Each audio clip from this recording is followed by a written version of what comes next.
Well, remember the last time that we met together, our famous friends had followed the path until they'd come to the tunnel. They began to walk through it, but it got darker and darker and darker. And Dobie began to shake and Sandy began to hum. It got darker and darker.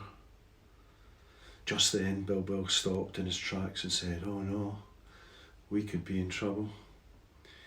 He pointed his torch forward, and there before him was the biggest, the hairiest spider that they had ever seen. "Ah!" they all cried. "Whoa," said the spider. "Again, you've got nothing to fear for me.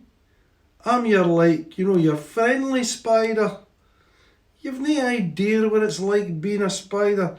Everybody's out to get you, everybody's frightened of you. My name is Sean, and this is my tunnel, and I'll tell you what, you're very, very welcome here." Well, Bilbo, Dobie and Sandy were so relieved, they breathed a sigh of relief. Sandy cried out, "Let the bells ring out for Christmas." Sean said, "What's his problem?" Bilbo said, "It's a long story." Sean heard their story about going to the majestic castle and told them that they were on the right track. He told them that it was not far ahead, but to stick to the path and not wander off it. They came to the end of the tunnel, and in the distance in front of them they could see a great light lighting up the majestic castle. As they moved towards it, Sandy got distracted and wandered off the path. It was then that Bill and Dobie heard him crying, "Oh, I wish it could be Christmas every day." They turned round, and to their horror, they saw Sandy sinking into the earth. The ground began to swallow him up. "Let the bells ring out for Christmas." He was stuck, and he was sinking further and further. The earth was up to his knees, and then it was up to his waist, and then it was up to his chest, and then it was up to his neck.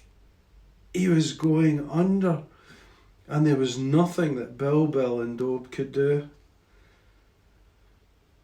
Soon his head would be disappearing, and then soon his head did disappear underneath the earth. Then there was a great shout and a great commotion, with lots of shouting, and suddenly Sandy popped up out of the earth. "Hey, stick to your own place," as he pushed Sandy up out of the earth. It was a little head that popped up. "Now then, my name's Mossy Mole, and this is my hole. This is my domain, so please refrain and stick to the path.